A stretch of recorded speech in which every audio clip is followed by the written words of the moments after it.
Well, good evening traders. Thanks for joining me on this Monday evening. What I'll do for you in this video is simply go through a couple of watch lists which I've made and I occasionally look at for trade opportunities when in fact my top 12 list isn't really sort of giving us a lot of opportunities for the trading week ahead.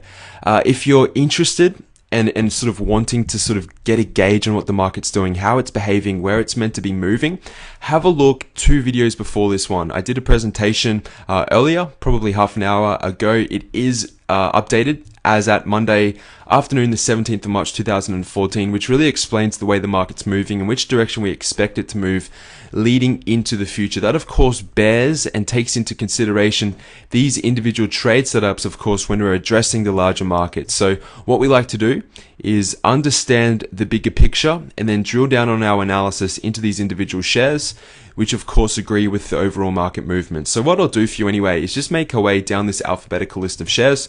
We'll start with AMD, and when simply I get to 1, we'll stop and we'll just quickly talk about it. So you can see Berkshire Hathaway, this is the B/B, the much cheaper ETF of really Berkshire Hathaway. You can see the breakout here at 119 and our target here at 123. That's a done trade. It's not really something that you want to have on your radar at the moment because we are going to get into a pretty funky move up here as these exponential moving averages catch up, and that's when the next buying opportunity will come into BRK.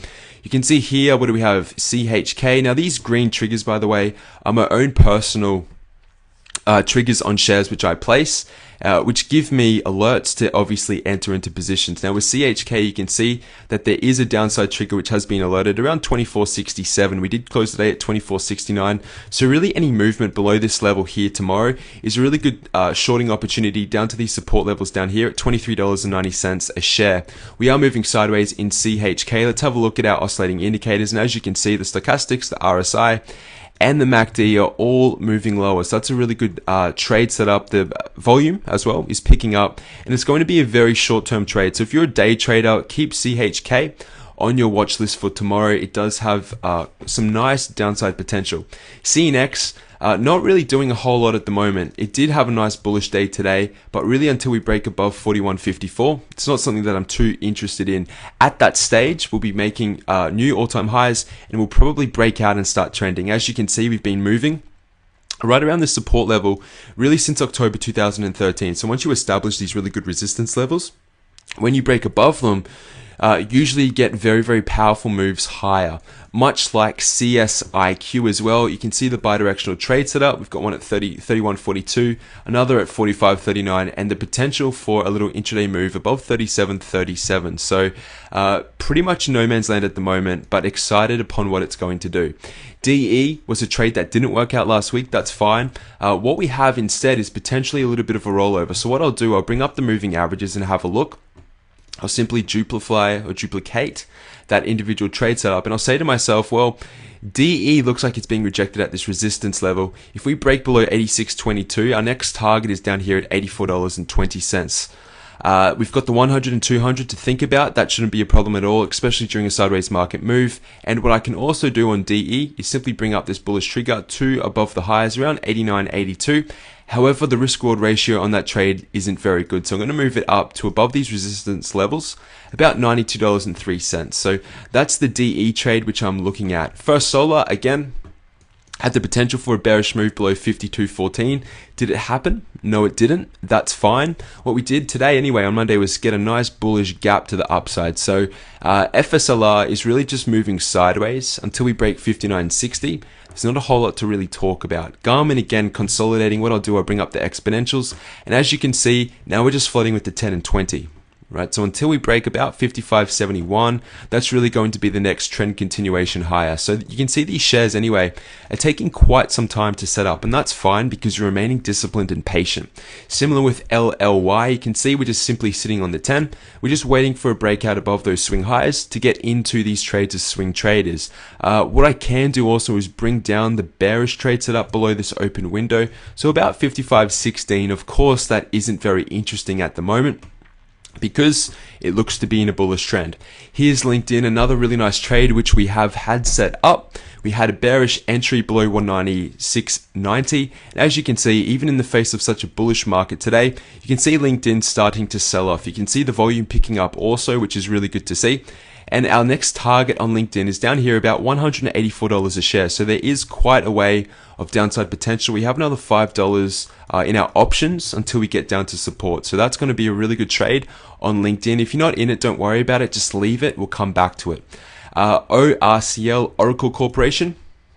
It isn't really doing a whole lot. We do have earnings, so that's why I have this sort of vertical line on my chart. It's telling me not to trade this until earnings has passed. So it looks as if earnings is announced Tuesday, whether that's before market open or after market close or even during the day.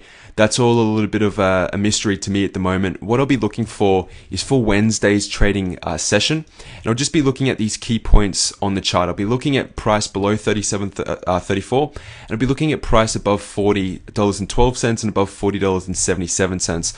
Most likely we'll get some form of gap. We'll either gap higher or of course we'll gap lower, and then it's simply trading the continuation in the way of the open window. So that's something to keep on your radar. Pepsi, again, looking pretty good. We could be setting up a little bit of a bull flag here.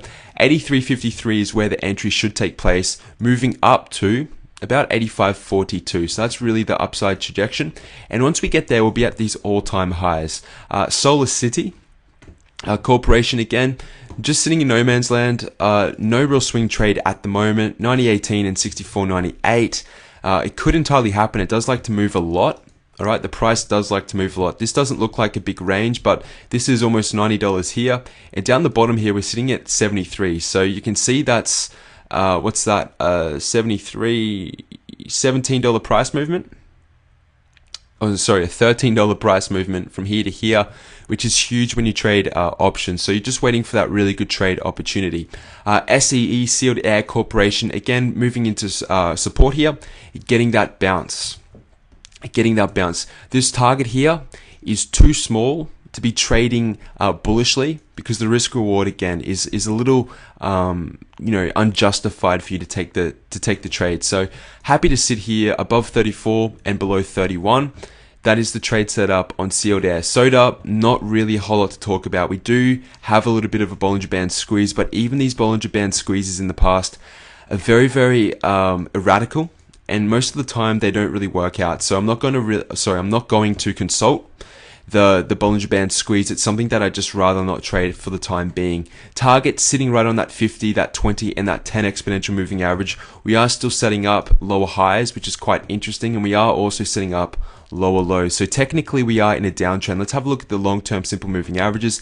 And as you can see, we're getting rejection at that 100. So really the next sort of opportunity anyway for target is definitely to the downside. The thing is that we have an open window, and this is going to be support until it's filled. So what I'd love to do is move down a bearish trigger to about 59.05, but really the next target's going to be $58. So it's really $1, and it doesn't really, again, justify the trade setup. So target isn't really a share to be looking at the moment. A lot of these shares are setting up very, very nicely, but it's going to be a couple of trading sessions until we get that directional breakout, which we're waiting for. So that's some additional share updates. Thanks a lot for your time. If you want or have any questions, post them below and I'll get back to you immediately. All the best, everyone. Goodbye.